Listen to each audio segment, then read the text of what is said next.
evening everyone. Today we are going to start the chapter A Question of Trust, which is from Footprints Without Feet, and let's know what is this story about and who has written. Very first we'll know a little about the author who has written this story, and then after that we'll move on to the summary. Then after that we'll discuss the chapter. So let's know about the author. About the author, Victor Kenning has written this story. He was born on 16 June 1911 and died on 21 February 1986. Was a prolific British writer.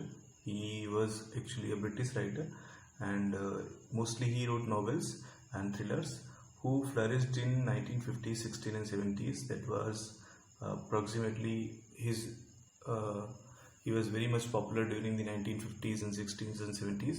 He was personally reticent, writing no memoirs and giving relatively few newspaper interviews. He was like kind of a reserved person, and he did not like to give interviews to the newspapers. So that means he was kind of person who liked to keep his things to himself only. Even he didn't write a memoir also. That means he didn't write any thing about his own life. So let's know what is this story about.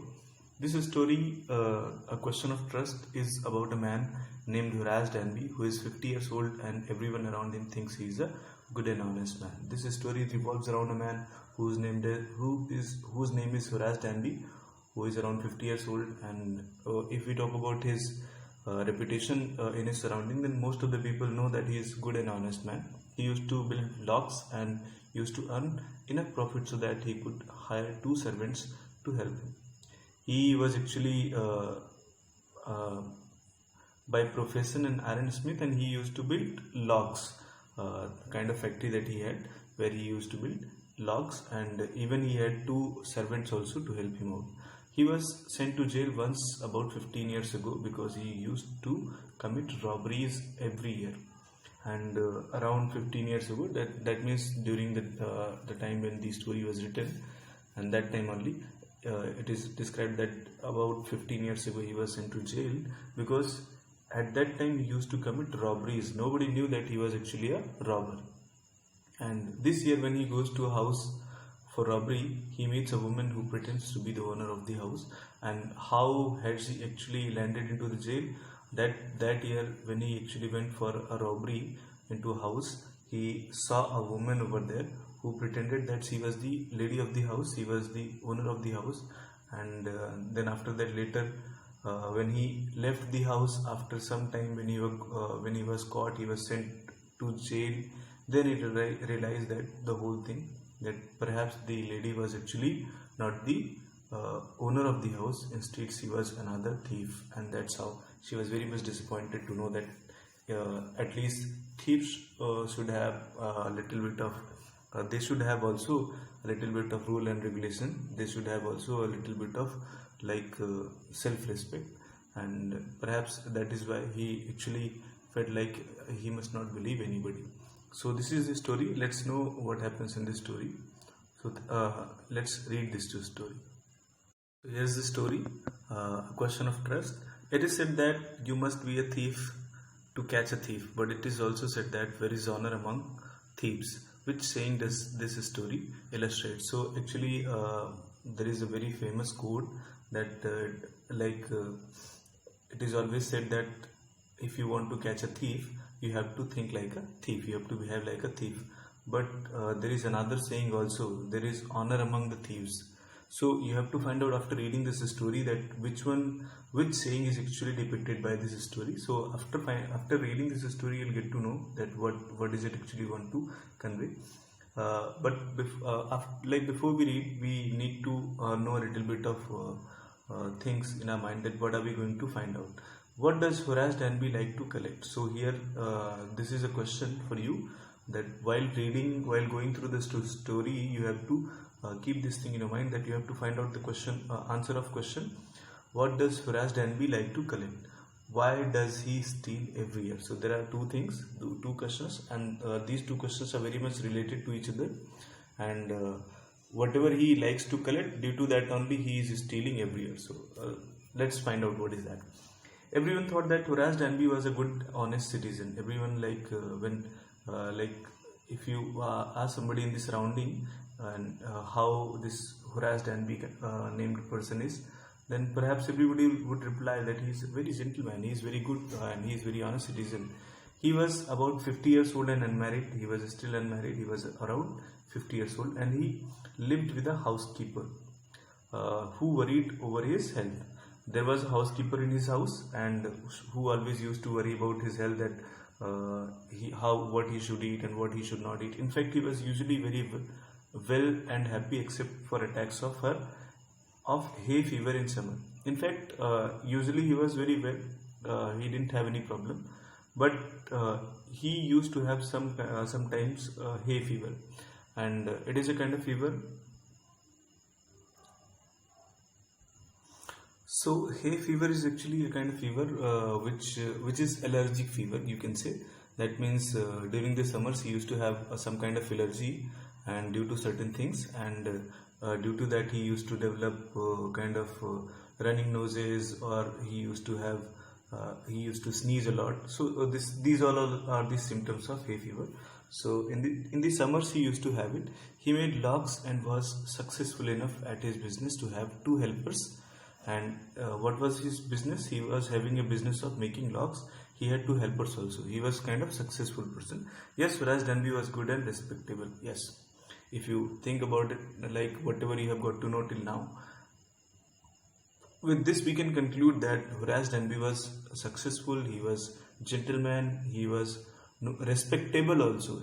That means like everybody knew that he is a kind of good man, but not completely honest. But there was something about him that he was not completely honest. He was good, he was gentleman, he was like everything. There was so many things that were actually good about him, but there was something that he was not completely honest. That means he was a little bit of dishonest also. 15 years ago, Horace had served his first and only sentence in the prison library, and it was 15 years ago. He had to spend his first and the only sentence. That means he had got the punishment for the first time, and it was the only punishment that he had got, and it was he had spent some time in the prison library. He loved rare expensive books. And what was the reason? He actually why had he landed in the jail? We'll find out in this story. He loved rare expensive books. There was a very good habit about him. There was, even you can say it was a good habit, even if you can say it was the habit. Due to that only he landed into the jail. He loved rare expensive books. He always loved rare expensive books. That means the books that were not available in the market. He loved to buy them and he loved to read them. So he robbed a safe every year. So that is why, to buy an expensive book and a rare book, he robbed a safe every year. And which each year he planned carefully just what he would do. And every year he had a careful planning also, that what is he going to do and how is he going to execute his planning. Because every year he only broke the safe only once. That means he carried out the robbery only once. That means he was actually not a regular robber, but he carried out once a year a single robbery, and in that robbery he used to actually collect that much of amount so that he is going to fulfill whatever is his hobby. So it was for his hobby only, and the hobby was what? That was to collect rare and expensive books. So he stole enough to last for 12 months. And whenever he actually went for stealing, whenever he went for a robbery, he always had this thing in his mind that he is going to steal for once only, and that money should last for 12 months. And in this way, he had a very secret planning. He secretly bought the books he loved through an agent, and after getting the money, he bought those books very much secretly, that nobody would get to know that he had bought so and so book. Now, working in the bright July sunshine, he felt sure that this year's robbery was going to be as successful as all the others. And this year, as he was planning for a new robbery, he was walking in the bright July sunshine, he was very sure about it that this time also he is going to be successful, and this time also he is going to get enough money so that it could last for whole 12 months. For 2 weeks he had been studying the house at Shortover Grange. So there was a house at Shortover Grange, and he had been looking at this house very carefully, that what is going on in the house and what is going on in this surrounding, who lives there and what they do. So he was actually collecting a lot of information about the house, looking at its rooms, its electric wiring, its path and its garden. This afternoon the two servants who remained in the Grange while the family was in London, he had gone to the movies. Horace saw them go, and he felt happy in spite of a little tickle of hay fever in his nose. And this afternoon, when he actually realized that there were two servants only in the house, and rest of the family members they had gone to London for the movies, and he had seen them going. So that is why he was very much sure that today is the perfect day to carry out his robbery. And in spite there was a little bit of tickle of hay fever in his nose. That means he was feeling a little bit of tickle. Tickle means what? A little bit of itching. So he was feeling a little bit of itching in his nose, but still he felt like, oh, it's okay, I can carry out the robbery.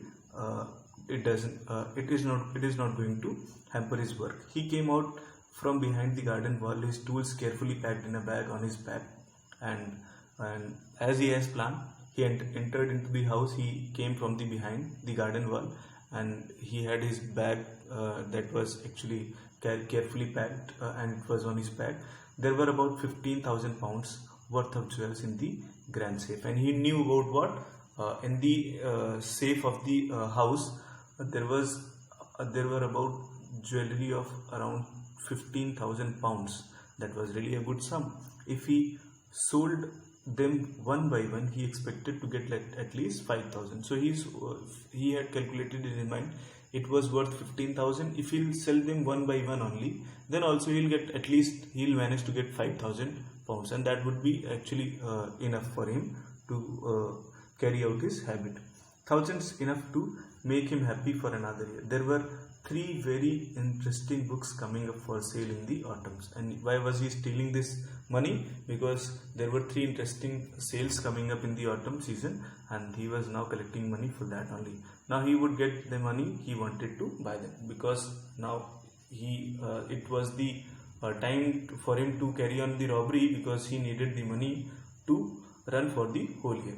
He had seen the housekeeper hung the key to the kitchen door on a hook outside, and he had seen when the housekeeper was going out, he had actually hung the key to the kitchen door on the hook outside. Like everybody has a hook in his or her house, and where everybody puts all the keys. So he had seen the housekeeper doing so. He put a pair of gloves, took the key and opened the door. Though he was like a very smart thief, you can say. That means he didn't want to leave any imprint of his doing the burglary. So that is why he wore a glove, and so that he will not leave his finger marks over there.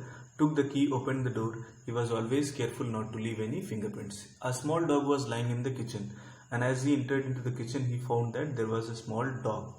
It stirred, made a noise, and moved its tail in friendly way.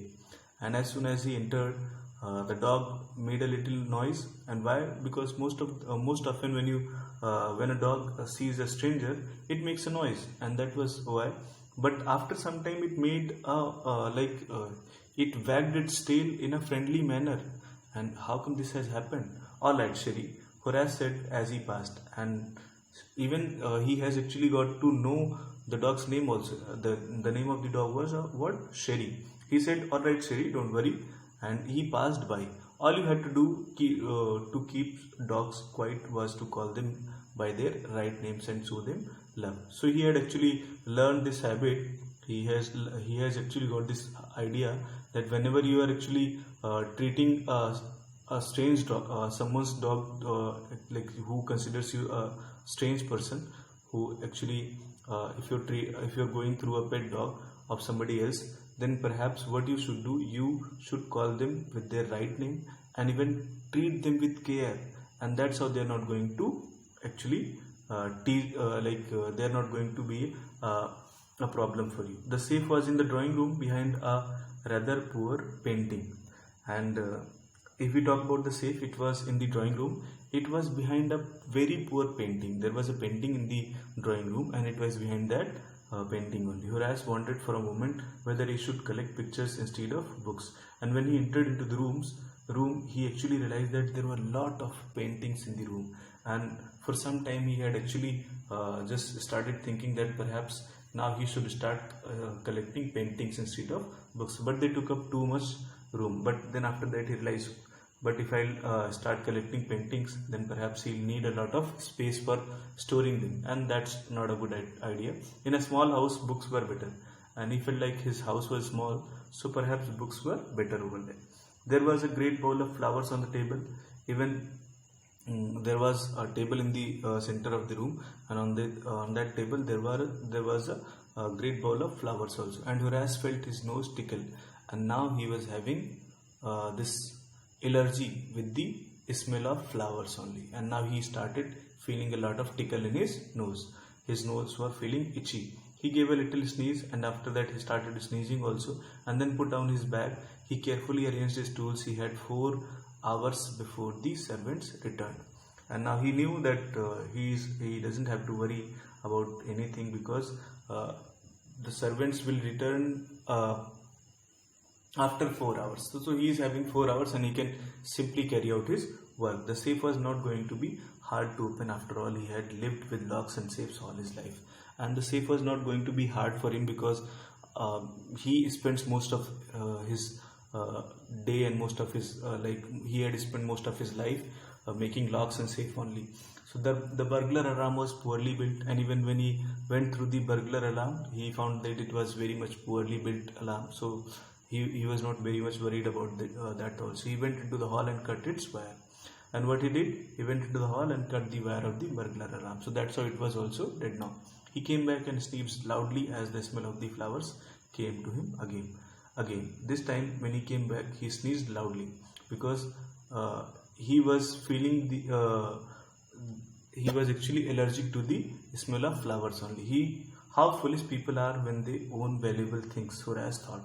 A magazine article had described this house, giving a plan of all the rooms and picture of this room. And he now started thinking that how foolish people are when they own a lot of valuable things, and they want to show it to the whole world, and then after that they actually tell their own secrets to the whole world, because a magazine had described about this house, that what is the layout of this house and how this house is.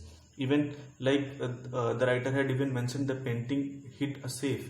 Even the writer has written this thing also in the article, that there is a painting in the drawing room, and behind that painting there is a safe also. But Horace found that flowers were hindering him in his work. But after that, after some time, he realized that the flowers that were kept onto the table in the middle of the room, that were actually hindering his work. He buried his face in his handkerchief. Now, since he was allergic to the flowers, so what he did, he took out his handkerchief and he buried his face into it. Then he heard a voice say from the doorway, "What is it? A cold or a hay fever?" And then suddenly he heard somebody saying, "What is it? What are you suffering from? Is it cold or is it hay fever?" Before he could think, Horace said, "Hay fever." Before he actually thought of something, but he replied that it is hay fever, and found himself sneezing again. Then after that, sneezed again. The voice went on, "You can cure it with a special treatment, if you find out just what plant gives you the disease." And the voice again started saying that it's okay, there is nothing to worry about it. Hay fever can be treated. But the only thing is that if you know what plant gives you the disease, then you can definitely get the cure of it. I think you would better see a doctor if you are serious about your work. And then after that, the voice again said, "If you are serious about your work, then perhaps you must see a doctor, because if thieves will start sneezing, then perhaps what will happen, they will get caught, and you are doing the same thing. You are sneezing over here and you are a thief." It was a quite kindly voice, but one with firmness in it. A woman was standing in the doorway. Now he was very much surprised to see, oh my God, how come there is someone behind me? And though the voice was very much kind, but it was a little bit firm also. And Sherry was rubbing against her. And even Sherry was also with the lady. She was young, quite pretty, and was dressed in red. She was very much young. She was beautiful also. She was wearing a red dress. She walked to the fireplace and straightened the ornaments there. She very first walked to the fireplace, and then after that she straightened the ornaments there. Down, Sherry, she said. And then after that she said, down, Sherry. That was an indication for the Sherry to sit down. Anyone would think that I had been away for a month. She smiled at Horace and then said, it's okay. I know you have actually miscalculated whole thing. Anyone would think that I had been away for a month. She smiled at and went on. However, I came back. But actually, for your surprise, I want to tell you that I have come back just in time. Though I didn't expect to meet a burglar. But actually, I had not expected to meet a burglar in my house. But here you see, I can see you. Horace had some hope because she seemed to be amused at meeting him. He might avoid trouble if he treated her the right way. Now Horace knew that he had been caught, and there is only and only way to actually save himself. That is what? To treat the lady nicely, because she had till now been talking very gently to him. She had not actually shouted. She had not made anything like which is going to be a kind of fear for him. So that is why he was like, it's okay. If he also treated her gently, perhaps she would let him go. He replied, I didn't expect to meet one of the family. And he also replied in the same tone also, it's okay, madam, but even I also did not expect to meet a family member over here. She nodded. I see what an inconvenience it is for you to meet me. So she said, oh, it's okay. And it's very like great inconvenience for you to meet me in my house. What are you going to do? Horace said. My first thought was to run. So Horace said, actually, madam, in the first at the first stance, I just thought in my mind that I must run from this place. But I know if I run, then I'll get caught. Of course, you could do that. But I would telephone the police and tell them all about you. They would get you at once. So she said, it's okay, you can do that, you can run, but I'm going to call the police and I'm going to tell them everything about you, and you will definitely get caught, and then after that, you know what will happen with you. Horace said, I would of course cut the telephone wires first, and then he hesitated, a smile on his face. I would make sure that you could do nothing for some time. A few hours would be enough.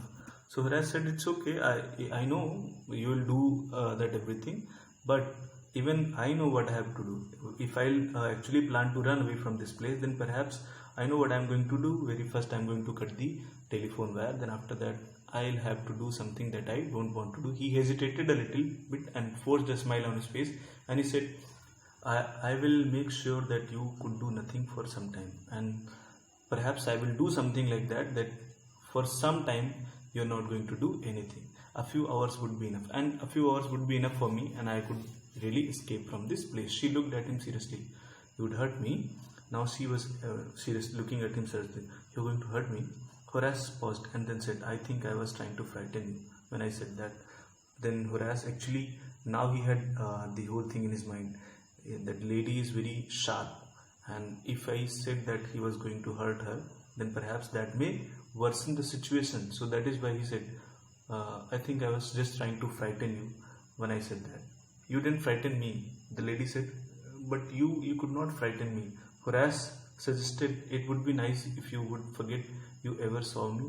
Let me go. Now Horace said that, Madam, see, now you have seen me in your house and you know that I was going to rob you. But still, I am telling you, it will be very nice of you to forget that somebody like me had entered into your house, and please let me go, because after that maybe like whatever will follow, maybe it may not be good for you. The voice was suddenly sharp. Why should I?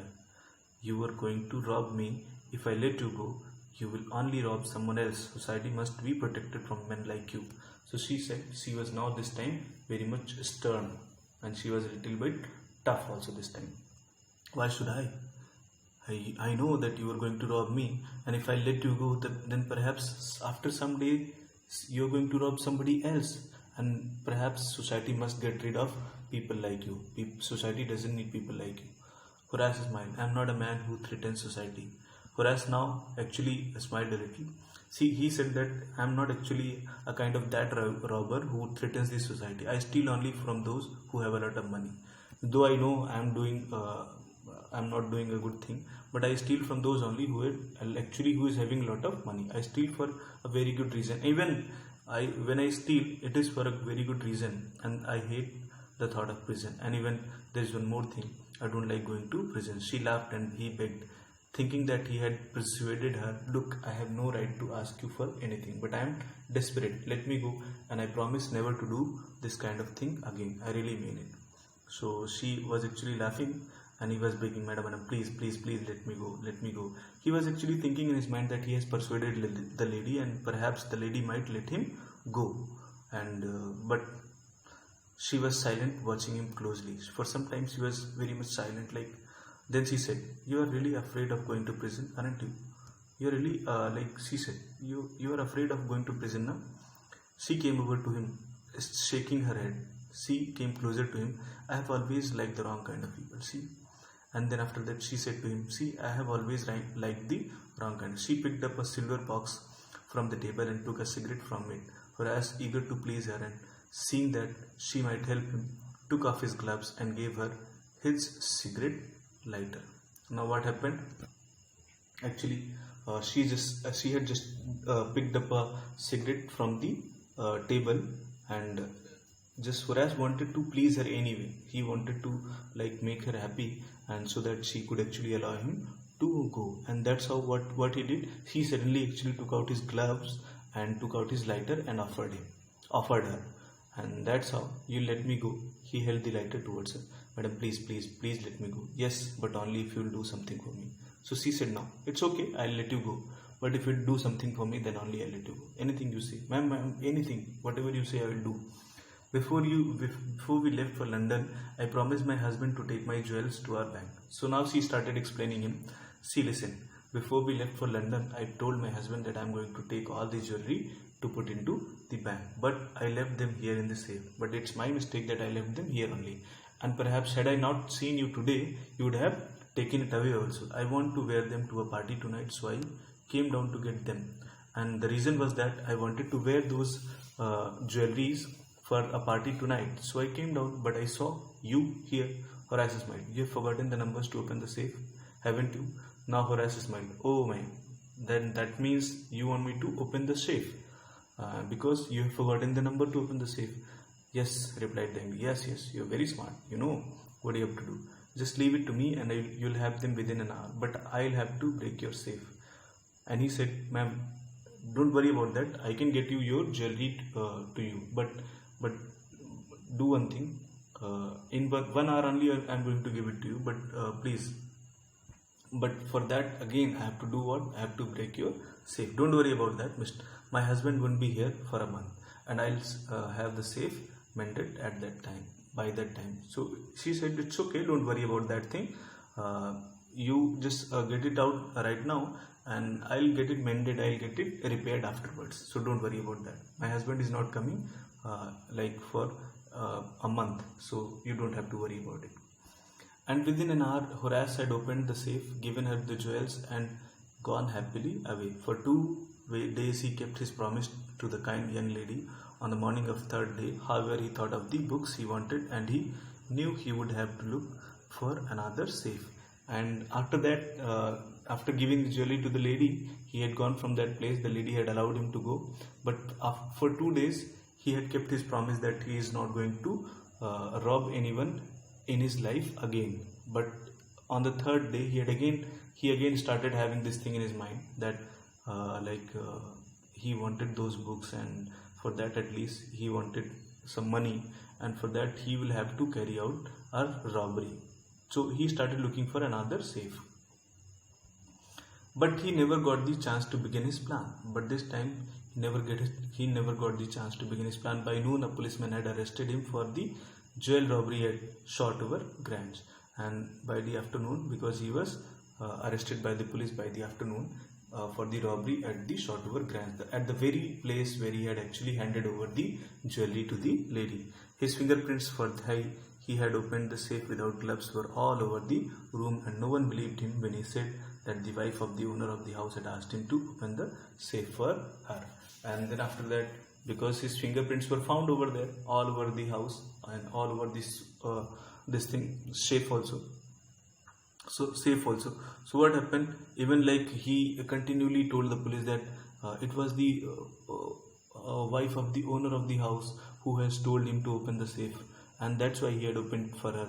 The wife herself, a grey-haired, sharp-tongued woman of 60, said that the story was nonsense. And the wife, when the wife appeared this time, she was actually a grey-haired and sharp-tongued woman of 60 years old. He was very much surprised to see that, and she said that it was totally a nonsense. She has never said somebody to open the safe, whereas is now the assistant librarian in the prison, and that's how he has actually landed in the prison. Now here in the prison he is working in the library as the assistant librarian. He often thinks of the charming, clever young lady who was in the same profession as he was and who tricked him. He gets very angry when anyone talks about the honor among thieves, and that's how he often thinks about that lady and who was in the same profession where actually what he was doing, and that day he was tricked by that lady. And now whenever actually somebody talks about the honor among thieves, he gets very angry at it. How come you say that thieves do have honor? Because that day I was actually tricked by a thief only. So this is the story, and we'll discuss the question answer after this. Fine. Thank you everyone.